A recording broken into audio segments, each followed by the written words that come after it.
नई बहू आरती की शादी को अभी 4 ही दिन हुए हैं और आज पहली बार वो रसोई में सबके लिए खाना बना रही है। अरे बहू, ये क्या बनाया है भाई तुमने नाश्ते में? सैंडविच बनाए माँ जी। क्या वो आपको पसंद नहीं आया क्या? भाई तुम्हारा अंग्रेजों वाला सैंडविच बर्गर हम लोग नहीं खाते। हम लोगों को तो देसी तरीके का नाश्ता करना ही पसंद है। माँ जी, देसी नाश्ता मतलब सैंडविच कब से विदेशी हो गया? हम तो बचपन से खाते आ रहे हैं सैंडविच। कम घी तेल में फटाफट बन जाता है और हेल्दी भी होता है। अरे रहने दे बहू, ये हेल्थ की पट्टी पढ़ाने की मेरे घर में कोई जरूरत ना है। मोबाइल मेरे पास भी है, दिन भर में 36 मैसेज मेरे पास भी आते हैं। इन हेल्थ वालों की बात सुनेंगे ना तो पानी पीना भी बंद करना पड़ेगा। कोई कहता है तांबे के लोटे में रखकर पानी पियो, तो कोई कहता है तांबे के लोटे का पानी पीने से शरीर में जहर फैल जाता है। कोई कहता है ज्यादा पानी पियो, तो कोई कहता है ज्यादा पानी पीने से किडनी पर लोड पड़ता है। कोई ज्ञानी कह रहा है घी खाने से कोलेस्ट्रॉल नहीं बढ़ता, तो कोई कह रहा है घी छोड़ दो। इसी तरह का खान पान करते आए हैं हमारे पुरखे। ना उनका कुछ बिगड़ा था, ना हमारा कुछ बिगड़ेगा। मेरा तो मानना है इंसान का खाना राजा की तरह होना चाहिए, क्योंकि जैसा खाओ अन्न वैसा होगा मन। अब रूखा सूखा खाकर दिन की शुरुआत करेंगे तो मन भी तो वैसे ही रहेगा। बताओ, चड्डी पहनने की अक्ल आई नहीं, 12-12 साल के बच्चे तनाव का शिकार हुए जा रहे हैं। ये सब आजकल की मॉडर्न माओ के खाने को लेकर जो चौंचले चल रहे हैं ना, उनके कारण हो रहा है। सुबह होगी नहीं कि बच्चों के आगे रख देंगी दूध में वो कॉर्नफ्लेक्स। 50 ग्राम का कॉर्नफ्लेक्स खाकर कितनी ताकत आ जाएगी बच्चे में? तभी तो बेचारे बच्चे भी वैसे ही रूखे सूखे से रहते हैं। एक हमारा टाइम था, सुबह होते ही स्कूल जाने से पहले देसी घी में 2 पराठे खिलाकर भेजते थे हम लोग। पूरे दिन तरोताजा रहते थे बच्चे। उसके बाद 2 पराठे टिफिन में और फिर घर आकर प्लेट भर के लंच करवाते थे। आजकल के माँ बाप बच्चों के सामने ऊंची आवाज में बात करने से भी डरते हैं, भाई बच्चा सदमे में ना चला जाए। एक हम थे, रस्सियों में बांध बांध कर पीटा जाता था अपने बच्चे को। मजाल है जो रत्ती भर भी असर पड़ गया हमारे बच्चों के ऊपर। अरे जब तन से बच्चा मजबूत होगा तो मन भी अपने आप मजबूत हो ही जाएगा। देख बहू, ये अंग्रेजी चौंचले मेरे घर में चलाने की तो कोशिश मत करियो। मेरा घर तो जैसा चल रहा है वैसा चलने दे। अरे मैं पूछती हूँ, मैंने इतनी लंबी राम कहानी सुनाई तुझे? तेरे पल्ले कुछ पड़ा या नहीं, या फिर से समझाना पड़ेगा? अरे माँ जी, इतनी लंबी रामायण सुना दी आपने। आपकी बातें सुनकर तो मेरा सर चकराने लगा। ऐसा क्या गलत कह दिया था आपसे जो आप हाथ धोकर मेरे पीछे पड़ गई?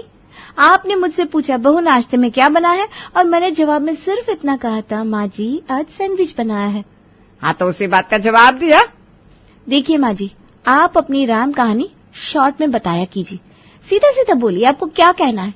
बातों को गोल गोल घुमाने से कोई फायदा नहीं हो रहा है, क्योंकि मुझे आपकी एक भी बात समझ में नहीं आई। अरे भाई, हम तो परेशान हो गए तुमसे। कहने का सीधा सा मतलब यह है कि हमारे घर में खाने को लेकर किसी तरह का कोई परहेज नहीं है, इसलिए सवेरे सवेरे ये कॉर्नफ्लेक्स, सैंडविच और सूखे सूखे पोहे बनाकर रखने की कोई जरूरत नहीं है। सुबह की शुरुआत पराठों से होनी चाहिए। आई बात समझ में? सब समझ गई। आप बस इतना बता दीजिए कि अभी फिलहाल आप ये सैंडविच खाकर काम चला लेंगी या मैं जाकर फिर से पराठे बनाऊं? बड़ी मोटी चमड़ी हो गई है भाई तेरी। अरे उठा कर ले जाइए सैंडविच यहाँ से। मैंने बताया ना कोई नहीं खाने वाला हमारे घर में इससे, तो ये खा लेना। अब तो ज्यादा देर मत कर, फटाफट से आलू उबलने के लिए रख दे। अरे नहीं नहीं, रुक जा, आलू उबलने में तो अभी समय लग जाएगा। अच्छा ऐसा कर, फ्रिज में थोड़ा पनीर रखा है, पनीर के पराठे बना ले, हो जाएगा ना? हाँ माँ जी, हो जाएगा। और सुन बहुरिया, अगर अगली बार ये ब्रेड सैंडविच टॉस वॉस खाने का मन करे ना तो सीधा ब्रेड पकौड़ा बनाना। कच्ची ब्रेड हमारे घर में कोई नहीं खा पाएगा। आरती रसोई में जाती है और आटा गूंथ कर जल्दी से स्टफिंग तैयार करती है। तभी उसे दिखाई देता है कि किचन में तो घी का डिब्बा ही नहीं है। माँ जी, पराठे कैसे बनाऊं? रसोई में तो घी का डब्बा दिखाई नहीं दे रहा। देख बहू, घी नहीं है हमारे यहाँ, सारा खाना सिर्फ और सिर्फ तेल में बनता है, इसलिए तुझे जो कुछ भी बनाना है सरसों के तेल में बनाना पड़ेगा। बस फिर क्या था, बहू आरती ने भी सरसों के तेल की 1 लीटर की नई बोतल खोली और तेल में तर बतर करके पनीर के पराठे बनाकर पूरे परिवार के सामने रख दिया, जिसे खाकर सभी लोग बड़े खुश हो गए थे। नाश्ते के बाद बहू, तेरे ससुर जी और मनोहर अब नाश्ता करके दुकान के लिए निकलेंगे। उसके बाद 2 बजे तक लंच करने के लिए आते हैं। तब तक तो दोपहर का खाना बनाकर तैयार कर लेना। ठीक है माँ जी, जैसा आप कहें। सबको नाश्ता करवाने के बाद बहू आरती अभी किचन समेट ही रही थी कि उसे पति मनोहर की आवाज सुनाई देती है। अरे आरती, मुझे दुकान के लिए लेट हो रहा है, लाओ मेरा डब्बा दे दो। डब्बा? कैसा डब्बा? माँ जी ने तो बोला ना कि आप लोग खाना खाने के लिए घर आते हो, और वैसे तो अभी कुछ बना भी नहीं है। मैं डब्बे में चाह कर भी आपको कुछ नहीं दे सकती। माँ ने जो कहा वो बिल्कुल ठीक कहा। खाना खाने के लिए हम घर पर ही आते हैं, लेकिन एक टिफिन में कुछ स्नैक्स वगैरह तो दे दो। पूरे दिन में कई बार चाय हो जाती है, फिर खाली पेट चाय पीने से वैसे भी दिक्कत होने लगती है। मैं कुछ समझ नहीं पा रही हूँ। मैं आपको अलग से क्या दूं? घर में बिस्किट नमकीन वगैरह तो होगा, वही पैक कर दूं क्या? अरे भाई, मार्केट में दुकान है हमारी, नमकीन बिस्किट खाने होगे तो वहीं से खरीद कर नहीं खा लेंगे? माँ की आदत है, वो चाय के साथ खाने के लिए स्नैक्स हमेशा घर से बना कर देती हैं। बहू को हैरान होकर बगले झांकते देख सास आरती के पास आती है। अरे बेटा, इसके कहने का मतलब है कढ़ाई में थोड़ा तेल डालकर उसी में मूंगफली काजू वगैरह तल दे, और फिर आखिर में उसी कढ़ाई में थोड़ा चिवड़ा डालकर भून देना। बस हो जाएगा हल्का फुल्का सा नाश्ता। ठीक है माँ जी, मैं बना देती हूँ। पति के जाने के बाद आरती थोड़ी सी मूंगफली मखाने वगैरह भूनकर और चूरे की नमकीन बनाकर उसे डब्बे में पैक करके पति मनोहर को थमा देती है।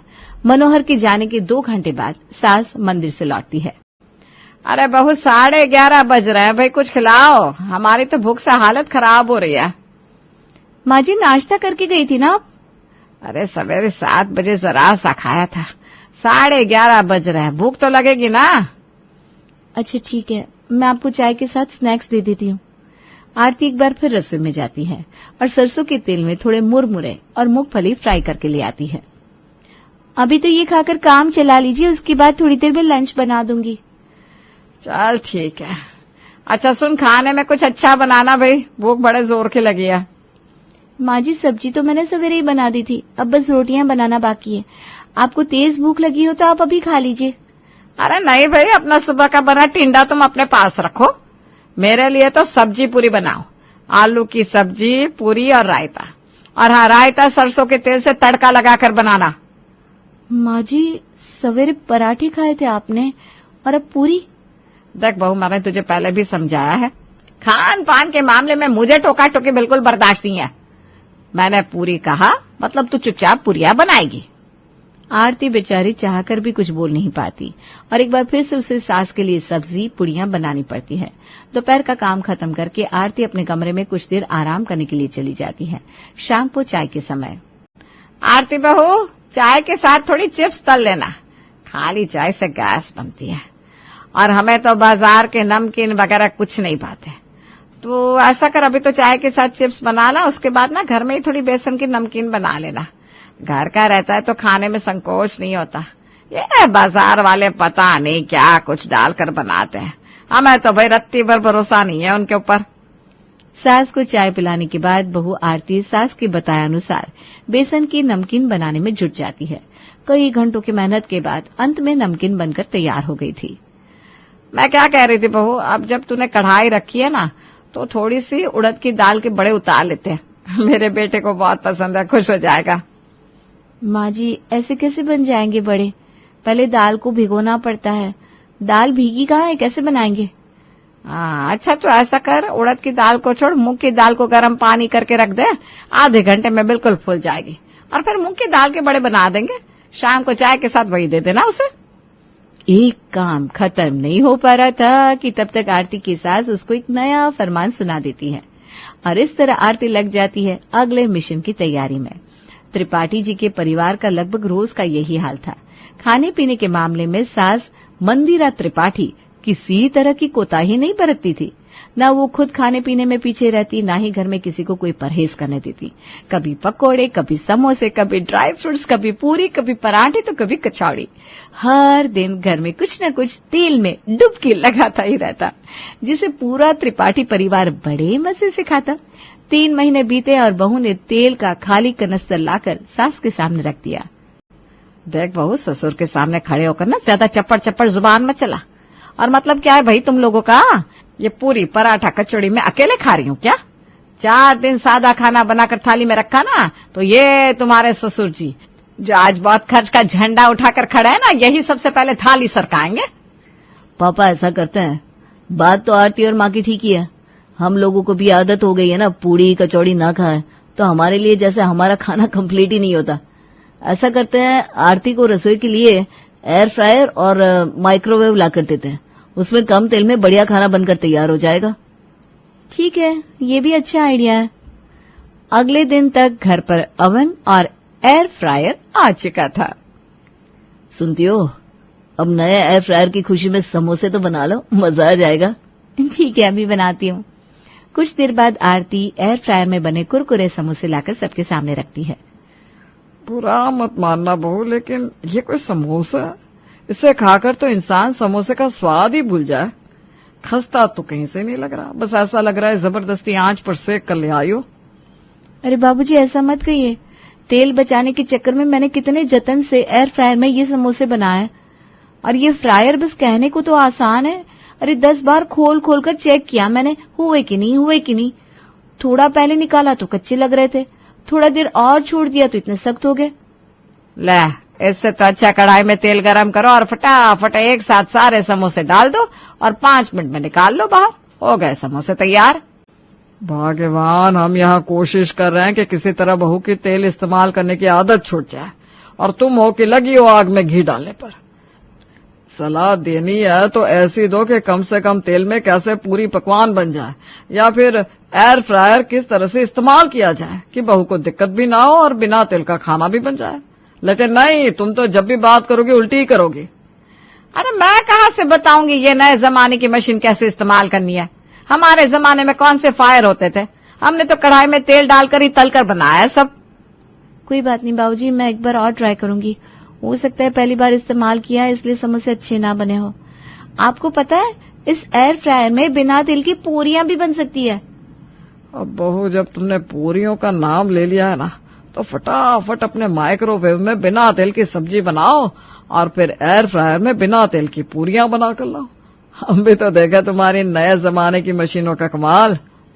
ससुर जी के कहे अनुसार बहू आरती जाकर बिना तेल की पूरियां बनाना शुरू करती है, लेकिन 8-10 पूरियां बनाते बनाते इतना लंबा समय लग जाता है कि उसकी हिम्मत जवाब दी जाती है। एक काम करने के लिए इतना झंझट कौन करेगा? इससे तो अच्छा कढ़ाई में तेल डालकर 10 मिनट में पूरियों का ढेर लगा देती मैं। अभी तो जो रसोई में थोड़ा बहुत तेल बचा है उसी से काम चला लेते हैं। फिर वो डाइनिंग टेबल पर खाना लगाती है। बहू, लगता है आ ही गया तुमको एयर फ्रायर इस्तेमाल करना। आज तो बिल्कुल करारी पूरियां बनी है।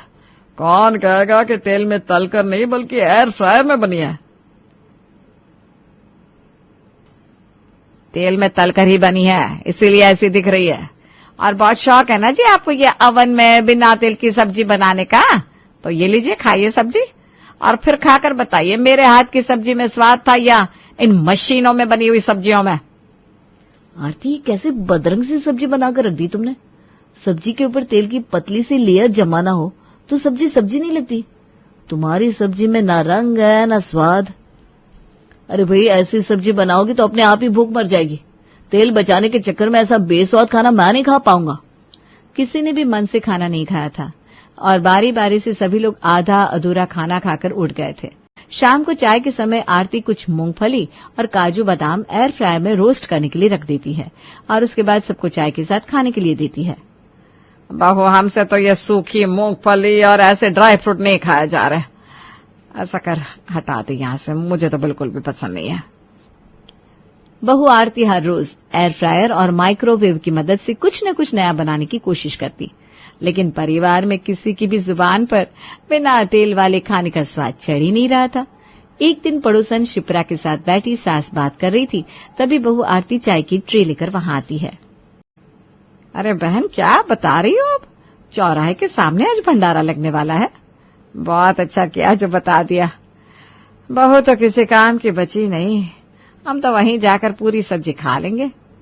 सास की बात सुनकर आरती को गुस्सा आ जाता है और वो गुस्से में सास की शिकायत करने के लिए ससुर के कमरे में पहुंच जाती है, जहां पर उसे ससुर जी छुपकर हलवाई की यहाँ से लाए समोसे खाते हुए दिखाई देते हैं। अच्छा बाबूजी, मतलब कि आप भी तेल में बने हुए समोसे खाकर अपना काम चला रहे हैं। मैं पूछती हूँ, जब इस घर में किसी को बिना तेल की सब्जियां और खाना पसंद ही नहीं आ रहा, तो मैं इतनी झक मारकर खाना किसके लिए बना रही हूँ? बस बहुत हो गया ये एयर फ्रायर माइक्रोवेव वाला खाना। खबरदार जो आज के बाद किसी ने भी उन सब का नाम भी लिया तो आप फटाफट बाजार से तेल लाकर दीजिए, अब खाना सिर्फ तेल में ही बनेगा। अरे बेटा तुम तो बुरा मान गई, ऐसी कोई बात नहीं है। आज तो मैंने वैसे ही खा लिया था, लेकिन आगे से ऐसा नहीं होगा। मैंने कहा ना बाबूजी, पहले तेल फिर रसोई। जब तक मुझे तेल नहीं मिल जाता मैं भी रसोई के अंदर आऊंगी नहीं। बस फिर क्या था, उसी दिन बाबूजी एक बार फिर से 30 लीटर तेल लाकर बहू आरती के सामने रख देते हैं और एक बार फिर पूरा परिवार तेल में बनी पूड़ी, कचौड़ी और पकोड़े खाना शुरू कर देता है। अरे बहन क्या बता रही हो आप? चौराहे के सामने आज भंडारा लगने वाला है। बहुत अच्छा किया जो बता दिया। बहू तो किसी काम की बची नहीं, हम तो वहीं जाकर पूरी सब्जी खा लेंगे। सास की बात सुनकर आरती को गुस्सा आ जाता है और वो गुस्से में सास की शिकायत करने के लिए ससुर के कमरे में पहुंच जाती है, जहां पर उसे ससुर जी छुपकर हलवाई की यहाँ से लाए समोसे खाते हुए दिखाई देते हैं। अच्छा बाबूजी, मतलब कि आप भी तेल में बने हुए समोसे खाकर अपना काम चला रहे हैं। मैं पूछती हूँ, जब इस घर में किसी को बिना तेल की सब्जियां और खाना पसंद ही नहीं आ रहा तो मैं इतनी झक मारकर खाना किसके लिए बना रही हूँ? बस बहुत हो गया ये एयर फ्रायर माइक्रोवेव वाला खाना। खबरदार जो आज के बाद किसी ने भी उन सब का नाम भी लिया तो आप फटाफट बाजार से तेल लाकर दीजिए, अब खाना सिर्फ तेल में ही बनेगा। अरे बेटा तुम तो बुरा मान गई, ऐसी कोई बात नहीं है। आज तो मैंने वैसे ही खा लिया था, लेकिन आगे से ऐसा नहीं होगा। मैंने कहा ना बाबूजी, पहले तेल फिर रसोई। जब तक मुझे तेल नहीं मिल जाता मैं भी रसोई के अंदर आऊंगी नहीं।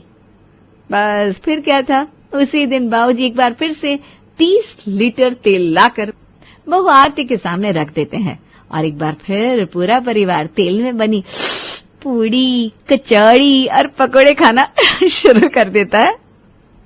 माया बहुत ही प्यारी और सुशील लड़की थी, जो दिखने में भी बहुत सुंदर थी। आज उसकी शादी थी और वो शादी करके अपने ससुराल आ गई। उसका घर देखने में बहुत आलीशान था, घर में सारी सुख सुविधाएं थी। ये सब देखकर उसने अपने मन में कहा, वाह, मेरे घर में तो सारी सुख सुविधाएं हैं। घर में वैक्यूम क्लीनर है, डिश वॉशर है, एसी है, फ्रिज है, वॉशिंग मशीन है। क्या बात है। जब मेरी सहेलियों को इन सब चीजों के बारे में पता चलेगा तब तो वे जल भूनकर राख हो जाएंगी। माया खुश हो रही थी कि तभी उसकी सास नम्रता उसके पास आकर कहती है, माया बहू, तुम बहुत थक गई होगी ना, एक काम करो, आराम कर लो। वैसे भी शादी ब्याह के घर में तो लड़की थकी जाती है। अब माया भी अपने कमरे में जाकर आराम करने लगती है। उसके कमरे में एक बड़ी सी खिड़की थी, जिसे देखकर उसने खुद से कहा, वैसे मेरा ससुराल और ससुराल वाले दोनों बहुत अच्छे हैं, लेकिन जरा अपने ससुराल के बाहर का नजारा तो देखूं, वो भी अच्छा है कि नहीं। माय गॉड, अगर वो भी अच्छा होगा तो मजा ही आ जाएगा। माया खिड़की की तरफ बढ़ने लगती है, लेकिन तभी उसे अपनी जेठानी कुसुम की आवाज आती है, जो अपनी सास से शिकायत कर रही थी। माया खिड़की की तरफ न जाकर वापस बाहर आकर देखती है तो कुसुम सास से कह रही थी, माँ जी देखिए ना, देवर जी की शादी की वजह से भी बच्चे पढ़ नहीं पाए थे और अब बाहर रेड लाइट है। इतना शोर हो रहा है कि बच्चे और नहीं पढ़ पा रहे हैं। बच्चों के एग्जाम शुरू होने वाले हैं, ऐसे कैसे चलेगा। बहू, अब तक तो बच्चों को इन सब चीजों की आदत हो जानी चाहिए। हमें यहाँ रहते इतने साल हो चुके हैं, लेकिन तुम हो क्या अभी भी परेशान हो रही हो। माँ जी, अगर हर कोई आपके कान के पास बैठकर हॉर्न बजाता रहेगा तो आपको कैसा लगेगा। मुझे तो अब ये चिंता हो रही है कि माया इस घर में कैसे एडजस्ट कर पाएगी। हमने तो उसे ये बात बताई नहीं थी। दूर खड़ी माया ये सारी बातें सुन रही थी, जिसे सुनकर वो अपने मन में कहती है, क्या रेड लाइट के पास ससुराल, ट्रैफिक, भीड़, ये सब कुछ क्या है। माया ये बोलकर वापस अपने कमरे में आती है और खिड़की के पास जाने लगती है कि तभी अचानक उसके कानों में हॉर्न की और लोगों की आवाज आने लगती है। अरे भाई जल्दी गाड़ी निकालो, ग्रीन लाइट हो गई है। ये बीच में टेम्पो किससे फंसा दिया भाई, हमें काम पर जाना होता है। निकाल रहा हूँ भाई साहब, बस 2 मिनट दीजिए। पहिए में हवा नहीं है तो खींचने में परेशानी हो रही है। ये सारी बातें माया को साफ साफ सुनाई दे रही थी, क्योंकि उसका घर बिल्कुल रेड लाइट के पास था। ये सब सुनकर उसने माथा पकड़ लिया। मैं तो जानती थी यहाँ जरूर कुछ न कुछ तो गड़बड़ होगी, मुझे नहीं पता था कि इतनी बड़ी गड़बड़ निकलेगी। अब क्या करूँ मैं। ऐसे ही दिन गुजरते हैं। कुछ दिनों के बाद माया को एक शाम अपने पति अर्पित के साथ डिनर के लिए जाना था और बस इसलिए माया अच्छे से लाल रंग की साड़ी पहने, सिंदूर लगाए, हाथों में चूड़ियां पहने तैयार थी। बिल्कुल ट्रैफिक पर लगने वाली रेड लाइट की तरह वो अपने पति अर्पित के आने का इंतजार कर रही थी। माँ जी, ये अर्पित जी अभी तक आए क्यों नहीं? हमें रात को डिनर पर जाना है अपने घर पर। वो कब आएंगे, हम कब जाएंगे? अब तक तो डिनर का टाइम भी खत्म होने को आ गया है। अरे बहू, थोड़ा सब्र कर, बाहर ट्रैफिक लग रहा होगा। वैसे भी ये घर रेड लाइट के पास है और रेड लाइट पर तो ट्रैफिक लगते ही रहता है। एक काम कर, खिड़की पर जाकर देख ले। क्या? हे भगवान, क्या है ये सब? माया बहुत परेशान हो जाती है और अर्पित 8 बजे की जगह रात के 10 बजे घर आता है। अर्पित समझ चुका था कि अब तो माया काफी गुस्से में होगी, इसलिए वो चुपचाप कान पकड़कर माया से माफी मांगते हुए कहता है, माफ कर दो ना यार, सच में ज्यादा ट्रैफिक था, वरना मैं कभी भी इतनी देर से नहीं आता। इस रेड लाइट ने तो जान ले रखी है। कोई बात नहीं, मैं कल सुबह तुम्हारे मायके ले चलूंगा तुम्हें, उसके बाद वहीं से ऑफिस निकल जाऊंगा बस। माया जानती थी कि इसमें अर्पित की कोई गलती नहीं थी और वो नई आई थी, इसलिए वो ज्यादा बहस नहीं करना चाहती थी और वो अर्पित को माफ कर देती है। अगली सुबह माया हरे रंग की साड़ी पहनकर बिल्कुल किसी ग्रीन लाइट की तरह तैयार हो जाती है और फिर से अपने पति का आने का इंतजार करने लगती है। तभी वहाँ पर उसकी जेठानी कुसुम आती है और कहती है, क्या बात है देवरानी जी, अर्पित देवर जी अभी तक कमरे से तैयार होकर नहीं आए क्या? कल रात को वो देर से आए थे ना, तो देर से खाना खाकर सो गए थे, इस वजह से तैयार होने में टाइम लग गया। बस आ ही रहे दीदी, फिर हम जा रहे हैं, मैं शाम तक वापस आ जाऊंगी। हाँ? कुसुम ये बात सुनने के बाद धीरे से बोली, सबसे पहले टाइम से पहुंच तो जाओ, टाइम से आना तो बहुत दूर की बात है। कुछ कहा क्या दीदी आपने? नहीं, कुछ नहीं कहा, अच्छे से जाओ। हाँ, और माँ जी पिताजी को मेरा नमस्ते कहना। थोड़ी देर में अर्पित भी सीढ़ियों से उतर कर आ जाता है और दोनों ही गाड़ी में बैठकर मायके के लिए निकल जाते हैं। लेकिन वो लोग शायद ये बात जानकर भी अनजान बन रहे थे कि वापस जाते हुए भी वही रेड लाइट पड़नी थी। अब अर्पित और माया दोनों गाड़ी में बैठे थे कि तभी माया ने कहा, अजी और कितनी देर लगेगी इस रेड लाइट को ग्रीन लाइट होने में? जितनी देर में ये लाइट ग्रीन होती है तब तक और गाड़ियां निकल जाती है और हमारी गाड़ी रह जाती है। अब मैं इसमें क्या कर सकता हूँ माया, ये चीज मेरे हाथ में थोड़ी ना है। हम लोग घर से 8 बजे निकले थे, 9:30 हो गए, 1.5 घंटा हो गया मुझे सीट पर बैठे हुए। हम लोग अपने घर की रेड लाइट से एक टच से मस नहीं हुए हैं। माया की बात सुनकर अर्पित कुछ नहीं बोलता और गुस्से में माया वहीं बैठे रहती है और इसी तरह 11 बजे के करीब रेड लाइट से उनका नंबर आता है और वो अपने मायके पहुंचती है। अब माया का चेहरा भी गुस्से में किसी रेड लाइट की तरह लाल हो गया था। माया भी अब अगले दिन ही अपने मायके से वापस आती है और उसे इस बार भी ट्रैफिक का सामना करना पड़ता है। ऐसे ही समय गुजरता है और रेड लाइट होने के कारण उनके घर के आसपास हमेशा ट्रैफिक लगा रहता, जिस कारण गाड़ियों के शोर शराबे से अब माया बहुत परेशान हो चुकी थी। ऐसे ही एक दिन माया गुस्से में कहती है, बस बहुत हो गया, अब मैं इस शोर को और नहीं बर्दाश्त कर सकती। इससे अच्छा तो मेरी सास मुझे ताना देने वाली होती, उसके ताने मुझे कम चुभते, लेकिन ये हॉर्न की आवाज और अनजान आदमियों की आवाज मेरे कान फाड़ देती है। माया बहुत ज्यादा परेशान हो रही थी। वो बस ट्रैफिक के शोर से बचना चाहती थी, इसलिए उसने अलमारी खोलकर उस पे से रुई निकाली और अपने कानों में डाल दी और इस तरह उसे सब कुछ सुनाई देना बंद हो गया। अरे वाह, मुझे नहीं पता था ये थोड़ी सी रुई इतना बड़ा काम कर देगी। अब तो मुझे कुछ भी सुनाई नहीं दे रहा है। बढ़िया है, अब मुझे ज्यादा परेशान नहीं होना पड़ेगा और मैं आराम से बिना किसी शोर के रेस्ट कर सकती हूँ। माया ये कहकर अपने बेड पर सो जाती है क्योंकि अब उसे कोई शोर सुनाई नहीं दे रहा था और इतना सुकून उसे बहुत अच्छा लग रहा था। तभी उसकी सास उसे हॉल से आवाज लगा रही थी, माया बहू, माया बहू कहाँ है? जरा एक कप चाय तो बना दे। अरे माया बहू, कुसुम बहू शॉपिंग पर गई है, मेरे लिए एक कप चाय बना दे। नम्रता कई देर तक माया को आवाज लगाती है लेकिन माया सुनती नहीं, जिसके बाद नम्रता का पारा हाई हो जाता है और वो माया के कमरे में जाती है और माया पर बरसने लगती है। माया बहू, अपने कान अपने मायके ही छोड़कर आ गई है क्या? मैं तुझे कितनी देर से आवाज दे रही हूँ लेकिन तू मुझे पलट कर जवाब तक नहीं दे रही है। मैं यहाँ आधे घंटे से चाय मांग रही हूँ लेकिन तू है कि सुनकर भी राजी नहीं है। नम्रता ने इतना कहा लेकिन तब भी माया कानों में रुई ठूसे बेड पर लेटी हुई थी। लेकिन जब उसे एहसास हुआ कि कमरे में कोई और भी है तो वो उठ गई और उसने कहा, माँ जी आप यहाँ क्या कर रही हैं? तेरी भैंस के बच्चा हुआ है, उसका दूध लेने आई हूँ। क्या? अरे तेरी बुआ की शादी है, उसमें नाचने आई हूँ। क्या? अरे बहू बहरी हो गई है क्या? तुझे कुछ सुनाई नहीं दे रहा? तभी नम्रता की नजर माया के कानों में लगी हुई रुई पर जाती है। हे भगवान, जब कानों में ढक्कन लगाकर बैठेगी तो तुझे सुनाई कैसे देगा? अरे यहाँ पर तेरी सास का गला चिल्ला चिल्ला कर खराब हो गया है, तुझसे 1 कप चाय मांगी थी मैंने। माँ जी आप ही बताइए ना, मैं क्या करूं? यहाँ रेड लाइट की वजह से इतना शोर होता है, मैं सारा दिन सो ही नहीं पाती, इसलिए मैंने कानों में रुई लगा ली ताकि मुझे थोड़ी देर आराम मिल जाए। नम्रता को एहसास होता है कि माया अपनी जगह बिल्कुल ठीक थी और वो बस इस शोर शराबे से परेशान हो रही थी। लेकिन नम्रता ने भी इतने साल इस घर में गुजारे थे और वो इस ससुराल के फायदे भी अच्छे से जानती है। इसलिए नम्रता प्यार से माया के पास बैठती है और कहती है, माया बहू, मैं जानती हूँ कि रेड लाइट के पास ससुराल तुझे परेशानी देता है, लेकिन अगर हम हर चीज को सकारात्मक रूप से लेंगे ना तो फिर हमें वो चीज अच्छी लगने लगेगी। माँ जी आप ही मुझे बताइए, रेड लाइट के पास ससुराल से क्या फायदा है? बहू देख, तेरा पति और जेठ देर रात को काम से आते हैं, क्योंकि कभी कभी उन लोगों की नाइट शिफ्ट भी होती है, लेकिन तेरा ससुराल रेड लाइट के पास है, इस वजह से ये रोड चलता फिरता रहता है। आजकल देश दुनिया में न जाने क्या क्या चल रहा है।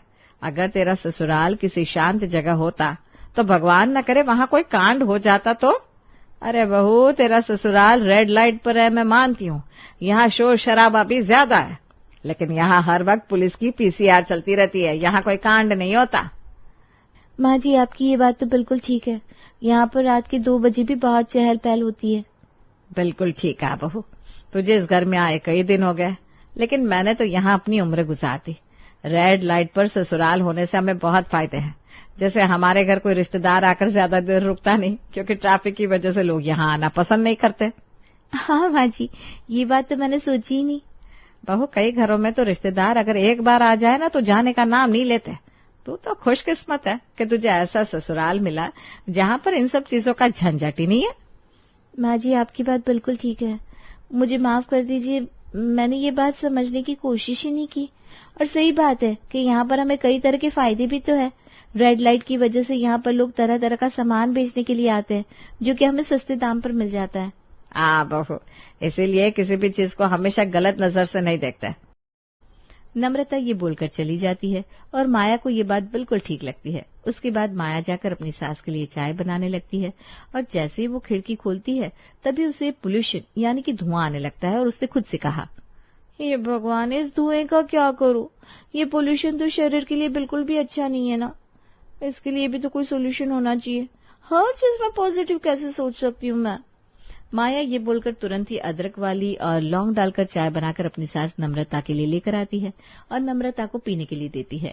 नम्रता चाय पी रही थी तभी वहां पर नम्रता के देवर का बेटा आलोक आता है और कहता है,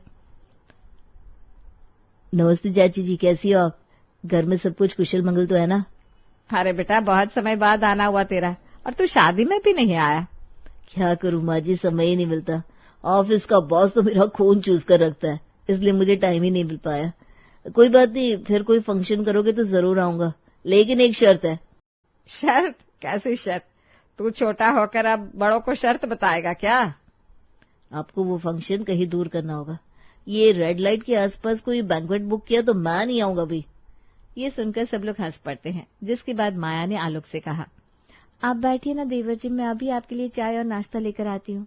ना बाबा ना भाभी, मैं यहाँ आप लोगों को नमस्ते करने के लिए आ गया क्योंकि मेरी गाड़ी रेड लाइट पर खड़ी है। अगर मैं यहाँ ज्यादा देर रुका तो पुलिस वाले मेरी गाड़ी उठाकर ले जाएंगे। अच्छा चलता हूँ मैं। आलोक ये बोलकर वहां से चला जाता है, जिसके बाद नम्रता ने फिर से माया से कहा, देखा माया बहू, रेड लाइट के पास ससुराल होने के कितने फायदे हैं, बस हमें उन फायदों को देखने आना चाहिए। माया भी मुस्कुराकर वहां से चली जाती है। एक रात को अर्पित 11 बजे तक घर नहीं आया। ये देखकर सब लोग काफी परेशान हो गए। हे भगवान, ये लड़का फोन भी नहीं उठा रहा, न जाने कहाँ होगा। माँ जी, मैंने इनके ऑफिस के दोस्तों को भी कॉल करके देखा, वो तो कह रहे हैं कि वो समय से निकल गए थे, लेकिन अभी तक घर नहीं पहुंचे। सब लोग बहुत ज्यादा घबरा रहे थे। तभी वहां पर अर्पित आता है। उसे देखकर अब सभी की जान में जान आती है और नम्रता उसके पास जाकर पूछती है, अर्पित पागल हो गया था क्या? अरे फोन क्यों नहीं उठा रहा था? हम यहाँ तुझे कितने कॉल्स लगा रहे थे, और तू है कि तुझे तेरे परिवार वालों का बिल्कुल ख्याल ही नहीं है। माँ, जब मैं आ रहा था तो रास्ते में एक चोर आया और उसने मेरा फोन चोरी कर लिया और वो फोन लेकर भागने लगा। फिर क्या किया आपने अर्पित जी? आपको आपका फोन मिला? अरे वो तो हम लोगों की खुशकिस्मती है कि हम लोग रेड लाइट के पास रहते हैं। जैसे ही वो भागा, अचानक ही रेड लाइट हो गई और सारी गाड़ियां रुक गई। उस चोर को भागने की जगह ही नहीं मिली। उसके बाद रेड लाइट थी तो लोग भी फ्री थे। सारी पब्लिक उतर गई और चोर को जो पीटा। उसके बाद वहां पुलिस आई और मुझे पुलिस स्टेशन ले गई। तो मैंने चोर के खिलाफ रिपोर्ट लिखवा दी और मेरा फोन मुझे वापस मिल गया। तो कम से कम हमें फोन करके तो बता सकते थे। माया, एक तो मेरे फोन की बैटरी चली गई थी और दूसरा मुझे सच में समय नहीं मिला। I am so sorry. माया को एहसास हुआ कि सच में रेड लाइट के पास ससुराल के नुकसान तो थे, लेकिन फायदे भी उतने ही थे। अब माया ने अपने घर में एडजस्ट करना शुरू कर दिया था। वो कमरे में हेडफोन लगाकर नाचते हुए काम कर लिया करती थी और उसे इस तरह खुश देखकर नम्रता ने कुसुम से कहा, अच्छा है, हमारी छोटी बहू भी इस घर में एडजस्ट करना सीख गई है। मैं तो घबरा गई थी कहीं वो अलग होने की बात ना करे। ऐसा मत सोचिए माँ जी, हमारी माया बहुत समझदार है। देखिए कितनी जल्दी वो इस घर में घुल मिल गई है। तभी वो देखती है कि कुसुम के दोनों बच्चों को बाहर के रेड लाइट के शोर की वजह से परेशानी हो रही थी। इसलिए वो अपना लैपटॉप लेकर आती है और ऑनलाइन क्लास स्टार्ट करके उन दोनों के कान में लीड लगा देती है और कहती है, बच्चों अब तुम कानों में ये लीड लगाकर ऑनलाइन लेक्चर सुन लो। इससे तुम्हें पढ़ने में दिक्कत नहीं होगी और तुम्हें सब कुछ अच्छे से याद हो जाएगा, क्योंकि इसमें ग्राफिक्स भी यूज किए हुए। दोनों बच्चे भी ये देखकर खुश हो जाते हैं। ये देखकर अब नम्रता और कुसुम भी बहुत ज्यादा खुश थे। ऐसे ही एक दिन नम्रता को काफी खांसी हो रही थी।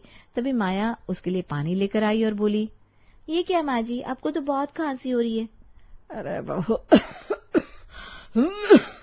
इस मौसम में होता है। एक तो सर्दी आ रही है, ऊपर से अभी दिवाली गई है और रेड लाइट के पास घर है ना, तो थोड़ा पोल्यूशन तो होता ही है। माँ जी मुझे थोड़ा सामान लेने के लिए बाहर जाना है, क्या मैं घर का काम करने के बाद जा सकती हूँ? हाँ वो चली जा, पर बाहर के ट्रैफिक को तो तू जानती है, इसलिए समय से घर आ जाना। नम्रता के कहने पर अब माया पहले पूरे घर का काम खत्म करती है, उसके बाद बाहर चली जाती है। जब वो वापस आती है तो उसके साथ में एक आदमी था और एक डब्बे के अंदर कुछ सामान था। कुसुम और नम्रता वो सामान देखकर हैरान हो जाती हैं। माया, क्या शॉपिंग करने गई थी तुम, और इस डब्बे में क्या है? हम सबको इस घर में सांस लेने में दिक्कत हो रही थी ना, इसलिए मैं एयर प्योरीफायर ले आई हूँ। अब हमें किसी तरह की दिक्कत नहीं होगी और हमारे परिवार की सेहत को भी कोई नुकसान नहीं होगा। वाह माया बहू, तूने तो इस चीज का भी सुझाव निकाल लिया। हम लोग तो यहाँ इतने सालों से इस ट्रैफिक और धूल मिट्टी के साथ एडजस्ट कर रहे थे, लेकिन हमने कभी सोचा ही नहीं कि हमारी इतनी बड़ी फैमिली है। अगर हम एक एयर प्योरीफायर लगवा लेंगे तो फिर हमें इस पोल्यूशन से भी छुटकारा मिल जाएगा। सच में माया, ये सुझाव तो मेरे पास भी नहीं आया था, जबकि मैं तुमसे ज्यादा पढ़ी लिखी हूँ। तुम बहुत समझदार हो। मुझे तो सच में खुद भी लगा था कि जब तुम परेशान हो रही हो तो तुम देवर जी को लेकर अलग हो जाओगी, बल्कि माँ जी ने भी मुझसे यही कहा था। मैं घर को छोड़कर कहीं नहीं जाने वाली हूँ। बड़ी मुश्किल से तो मुझे इतनी भरी पूरी फैमिली मिली है, फिर मैं उन्हें छोड़कर कैसे जा सकती हूँ? हम सब लोग मिलकर हर परेशानी का सोल्यूशन निकालने की कोशिश करेंगे जब भी हमें कोई भी दिक्कत होगी। मैडम ये बता दीजिए, ये प्योरीफायर कहाँ लगवाना है, क्योंकि ये बहुत भारी है। आप फैमिली मिलन बाद में करते रहना। सब आदमी की बात सुनकर हंस देते हैं, जिसके बाद ड्राइंग रूम के अंदर माया एयर प्योरीफायर लगवा देती है और उसकी रेंज इतनी बड़ी थी कि सारे कमरों की हवा एयर प्योरीफायर हो रही थी। इस तरह माया ने अपने घर के लिए हर तरह के समाधान निकाले जो कि रेड लाइट के पास घर होने की वजह से होते थे, और इस तरह रेड लाइट के पास ससुराल होने पर भी अब माया को कोई परेशानी नहीं हुआ करती और वो अपने परिवार के साथ खुशी खुशी रहा करती।